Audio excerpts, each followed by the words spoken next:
tepuk tangannya. Let's go to the lane of town. Ini dia game ketiga kita antara tim Liquid ID versus RRQ Hoshi. Akan seagresif apa dan gimana ya caranya dari RRQ Hoshi untuk menutup potensi early game tersebut. Karena hadirnya Kalea di area XP lane ini jadi satu hal yang berbeda juga ya. Yes, dan bahkan kalau kita melihat kondisi saat ini, sekalipun Aran berhasil menunggangi seorang Dairon, ini dia bisa dibawa ke dalam turret. Itu yang berbahaya. Bisa menjadi senjata tuan makan. Makan tuan. Iya sih, itu kayak pedang bermata dua ya yang akhirnya menjadi satu masalah juga. Tapi let's see dengan hadirnya RRQ Hoshi ngebawain Kalea di area XP, harusnya secara team fight pun nggak memberikan perbedaan yang terlalu jauh. Bahkan ini harusnya bisa lebih cepat dapetin itemization, lebih cepat dapetin damage output, atau bahkan cooldown reduction ya dari item-itemnya. Dan Widhi harus sedikit ditahan terlebih dahulu. Pergerakan Sosujin yang agresif ini juga harus hati-hati ya, cara menahannya nggak bisa sembarangan dari Widhi. Ya, penanganan yang bisa kita lihat di sini, Widhi sekalipun dia berhasil melempar Sosujin, Ya. itu gambling juga loh. Tiba-tiba Yeskiel lagi ngebuka Pedal Strike, yang disambit Sosujin, berubah, unleash the beast. Rawr. Gimana? Bahaya kan? Iya, ada roundnya dan Idol. Idol menuju ke arah belakang dengan second hammer dan satu bumper splat. Gagal didapatkan tapi Dairon merubah segalanya. Menetralisir dan bahkan Widhi dengan flank defensif yang dimiliki para pasukan dari tim Liquid. Terlalu banyak source skill yang keluar, itu dia. Dairon satu-satunya penetralisir yang dimiliki dari tim RRQ Hoshi. Karena kalau bisa kita bilang, ngomongin ke arah Idol sebagai initiate single power yang dimiliki dari RRQ Hoshi di awal. Kalau dia pakai Tigreal doang tanpa ada sosok Dairon dengan kaliannya, itu mungkin akan bisa diantisipasi. Tapi kali ini berbeda, Nevin. Dia second hammer kemana, dan Dairon bisa ke sisi yang lain. Iya, aku suka banget sih gameplay yang ternyata masih bisa dimainkan agresif ya sama Dairon sendiri dengan Kaleanya. Dan kita ngelihat output damage yang memang cukup powerful dari seorang Sosujin di awal. Ini ngebuat tim Liquid ID potensi mereka langsung tertutup. Yang harusnya dengan Suyo Jauhat mereka bisa megang kendali ke area turtle.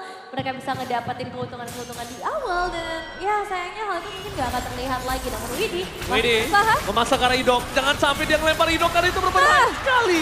Damage yang terlalu besar diberikan dengan sosok dari seorang Rins. Karena ini galau juga. Oke, Widhi niatnya untuk target ke arah seorang Idok. Dilempar ke dalam. Kalau implosionnya jadi target ke arah belakang. Wah, lagi-lagi. Widhi ini dalam kondisi yang sangat gelisah banget sekarang. Dia kebingungan dan target utamanya dia. Kalau nggak Rins ya Toy. Mau nggak mau? Dan itu pun agak susah ya buat mendapatkan Rins sama Toy di awal kayak gini. Dan Dairon satu menghadapi dua pemain. Oh, kita lihat di sana. Tsunami Slam ke arah belakang karena udah ada Rins yang standby on position. Final Strike mencoba untuk menyelamatkan sosok satu point kill. Tapi lihat Aran, dia nggak berani langsung menggendong ke salah satu player dari tim RRQ Hoshi. Karena bisa menjadi buah semalakama. Betul, tapi Dairon ya mau nggak mau flicker ya. Itu jadi satu hal yang harus dilakukan dan direlakan juga mau nggak mau. Tapi untuk sekarang juga kita bakal melihat bagaimana dari Yehaskiel nih, rotasi yang menguntungkan ya, wings by wings yang dipercepat sampai 150%. Akan membuat sebenarnya dari tim Liquid ID nggak perlu terlalu khawatir untuk escape ataupun untuk ofensif secara speed. Karena mereka juga bawa Irisel kan, jadi follow up-nya cepet banget. Dia nggak harus worry tentang adanya wings by wings. Tapi kenapa sekarang kita belum lihat adanya rotasi? Nah itu dia Itu problem utamanya. Jadi mungkin Yehaskiel harus lebih repetitif untuk bermain sosok dari Fasya-nya secara rotasi. Karena lihat daerah di depan mata, udah standby untuk mendapatkan siapapun. Pada ST terlihatan, Tsunami Slam!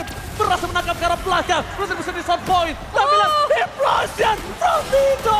Berhasil membuat para pasukan dari tim Liquid kehilangan dua pemainnya. Oh my god, sekalipun di depan sana ada sosok seorang Aran. Tapi lihat, tidak ada gunanya. Aran akan terejam-ejam. Hanya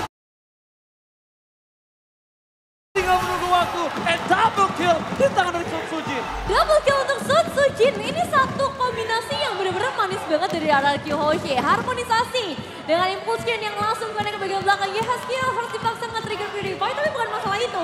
Masalahnya adalah dia akhirnya nggak bisa nge-deliver damage lagi. Dan 2-3 pemain dari tim Liquid ID tadi udah tertahan di area frontline. Jadi kita bakal melihat RRQ Hoshi berjalan lebih dalam lagi. Auto turret satu persatu sudah mulai mereka amankan. Dan target selanjutnya kita akan tahu ke arah mana, yaitu ke arah Aaron Shiki yang sedang ada di dalam bahaya karena rotasi akan menuju ke area atas. Oke, Jangan sampai Widhi termakan. Ini berbahaya sekali dan Tsunami Slam! Watch out! Watch out! Watch out! Pemain Smackdown kali ini langsung berganti posisi di tangan dari tim Arakiyoshi. Banner S-Track imitasi dari Rinsha berhasil mengusir mundur para pasukan dari tim Liquid. Karena turret pertama akan bakal coba mereka amankan. Dominasi penuh di menit yang kelima dan bahkan satu hit terakhir dari Toy membuat dua turret sudah didapatkan dengan pasti. Tersisa laning dari Iron Ciki yang harusnya udah mereka switch. Iya. Harusnya udah mereka switch. Dan ini tuh gak ada yang aman ya buat tim Liquid ID. Kemanapun mereka pergi ada dua efek surprise. Entah itu dari Tigreal ataupun dari Kalia yang dibawakan oleh seorang Dairon. Dan gak jarang juga kita melihat surprising effect dari seorang Riz karena dia bisa pilih nih apa saja ultimate yang ingin dia mainkan dari tim Liquid ID. Jadi memang target utama dari Arakiyoshi sekarang akan berfokus di area top lane sedangkan posisi dari seorang Fabian ini masih terpantau di area bottom lane. Yes, lihat di depan sana Aran bakal dibonyokin. Dan kondisinya kali ini Nevin adalah lihat dua posisi yang dimiliki Arakiyoshi, Idok dan Dairon.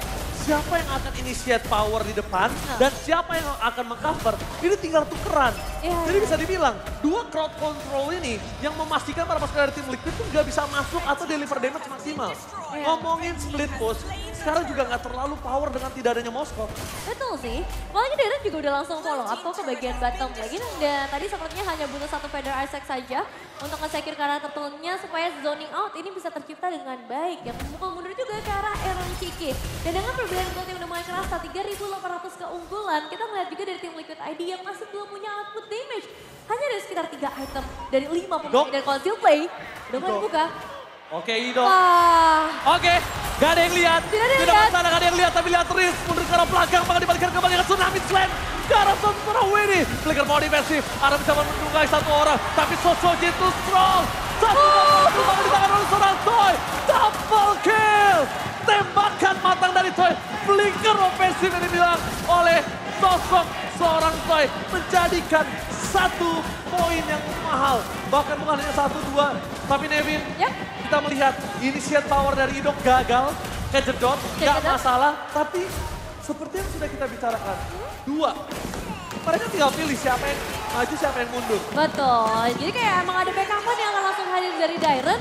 Dan di sini jadi serba salah juga buat Widhi sih. Iya. Dia mau paksa masuk, gak bisa. Dia mau counter setup juga akan terlambat gitu buat mereka nge-follow up damage-nya. Jadi defensif sepertinya akan menjadi satu jawaban untuk saat ini dan beberapa saat ke depan sampai nantinya itemization yang dimiliki oleh Iron Ciki bisa seimbang dengan apa yang dimiliki dari seorang Toy. Jujur, kalau ngomongin saat ini apa yang cuma bisa dilakukan tim Liquid adalah menunggu blunder. Kenapa? Kalau ngomongin marksman mereka itu juga butuh item. Betul. Akan cukup sulit. Kita melihat dari sini kondisinya dari seorang Iritel. Ini itemnya baru cuma Haskell dan juga Berserker Fury. Makanya. Ini belum bisa tembus ke arah Idok. Ngomongin ke arah Idok, tembus aja nggak, Dairon udah ngasih crowd control. Deliver damage, Toy. Sky Pisternya udah nyala. 3 poin kill. Jadi berat banget sih. Emang harus menunggu Arakiyoshi blunder. Jadi emang tunggu counter mainnya dari tim Liquid ID. Apalagi Arakiyoshi sekarang sudah akan mengamankan Lord yang pertama. Perfect objektif gak cuma turtle, tapi sekarang sampai Lordnya ini juga bisa mereka mainkan. So, tim Liquid ID, wah ini mereka dalam keadaan yang sangat tidak tenang. Fabian bisa dibilang dengan Suyo jauh head yang dia bawakan, ini juga gak worth gitu. Padahal biasanya aku melihat Fabian tuh yang selalu bisa ngejar level padahal dalam kondisi yang ketertinggalan. Gimana dia mau ngejar level ketika kondisi laning kalau dia sendirian itu nggak akan ada yang aman. Iya sih. Karena sekalipun ada yang pakai initiate power dia Tsunami Slam, ada Idok. Gagal, Idok bisa main di dalam turret. Nah saat ini kondisi yang kita bisa menyaksikan adalah para pasukan dari tim Arakiyoshi kemungkinan besar akan bisa dinetralisir. Tapi Console Gaming menuju ke arah bottom lane, target mereka berbeda. Menuju ke arah Aran, tapi nampak Feather Estek berhasil menyelamatkan para pasukan dari tim Liquid dari pecahnya base yang di arah tengah. Tapi Aran nggak boleh masuk lebih dalam lagi. Dia masuk lebih dalam, ini akan menjadi berbahaya untuk dia. Dairon sengaja memberikan waktu dan Tsunami Slam! Itu dia! Berhasil memancing trigger. Damage yang diberikan seorang Idok nggak bisa dibendung lagi. Karena damage dari turret udah maksimal. Tapi Sochojin dengan Kamehameha berhasil memberikan damage yang banyak. Walaupun tidak ada korban jiwa. Tapi setidaknya at least ini masih worth it Idok ditukang ini. Ya masih sangat worth it sih, apalagi ngelihat damage dari Rins yang begitu menyakitkan, ngebuat Yesiel bahkan harus melakukan terlebih dahulu. Dan informasi lumayan banyak sebenarnya, termasuk Purify ke arah Iron Ciki ini udah mulai dikeluarkan juga. Jadi bisa dibilang RQ Hoshi nggak terlalu rugi lah untuk Lord yang pertama karena semua passive turret berhasil mereka pecahkan. Nah sekarang CSGL dengan Genius One. Ini mungkin bisa menjadi jawaban perlahan tapi pasti mereka mulai mengejar ketertinggalan item yang terjadi. Dan sebagai defender high ground yang kuat, posisi CSGL nggak boleh terancam. Posisi CSGL harus dijaga dengan ketat oleh Aran atau Winnie. Masalahnya mereka dua-duanya kan tipikal yang maju ya. Ya, tapi tadi aku udah lihat ketika Dairon masuk ke dalam. Iya. Itu tuh udah sengaja siapa yang dekat kena targetnya dia. Dan bahkan Idok, Explosion menunjukkan sosok seorang Winnie. Bahkan coba dilempar ke arah belakang. Diselamatkan oleh para pasukan dari Semara Kiyoshi. Tidak ada lagi. Tapi nampaknya dengan ada Susujin yang tergendong oleh sosok seorang Aran. Bahkan coba dilindungi. Rins mundur ke arah belakang biar tidak ada deliver damage. Wallace Susujin! Selamatan itu dia. Satu Sky Piercer aktif lagi dari seorang Toy. 4 poin kill Susujin tidak pecah. Dan 4 poin kill dari Toy dengan full dari Sky Piercer-nya. Dan mungkin akan bertambah lagi ya. Ngelihat ini 2 damage dealer-nya dapetin makanan yang sangat mengenyangkan untuk mereka. Dan RQ Hoshi 8.000 keunggulan gold sudah ada di tangan mereka. Great Hidden Spear untuk Aaron Shige. Tapi apakah item ini akan membantu deliver damage-nya? Karena permainan conceal play ini masih belum bisa dijawab. Satu impulsion dari Hidok gagal, tenang masih ada Dairon. Tapi yang tadi aku suka adalah Rins. Lihat gak?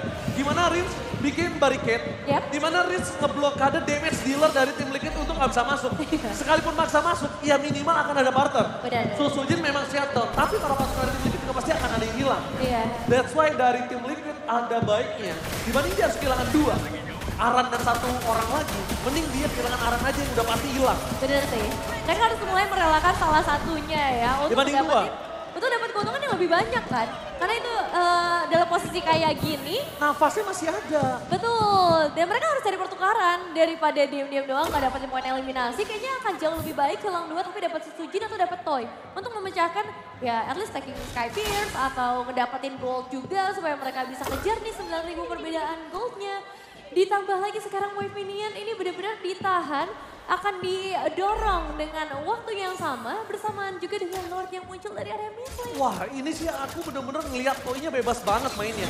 Gak masalah, gak peduli lo pada ngeluarin crowd control kayak apa. Widhi sekalipun masuk gak masalah. Kenapa? Widhi keluarin flickernya, Idok bisa nge-cover. Iya. Ada Dairon di sana initiate. Oh, Jadi dan udah ada Win of Nature dari seorang Toy. ya ini benar-benar bebas banget dan lihat di setengah sana. Para pasukan dari Semara Kiyoshi bermain dengan ada bottom lane. Damage untuk Star Iron Siki. Bahkan lihat tsunami slam. Meanwhile Rinsya, 2 tim yang berbeda. Membuat tim Liquid porak-poranda. Ini bencana. Tim Liquid benar-benar dihantam. Dan di pace di game yang ketiga dipecahkan oleh Semara Kiyoshi dengan one-sided game. Raja